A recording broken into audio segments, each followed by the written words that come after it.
one more breath. Inhaling. And exhale out through your mouth. And then slowly come through the way, turning around. And you'll bring the bolster so it comes out to the left and right side.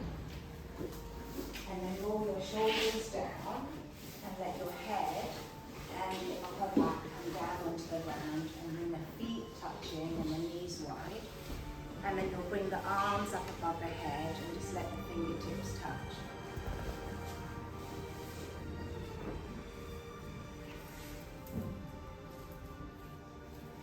So your upper body should feel quite soft and relaxed. You should feel the ribcage opening.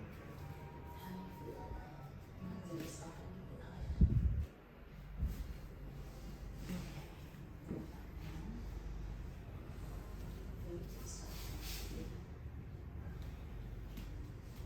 And you'll slowly begin to feel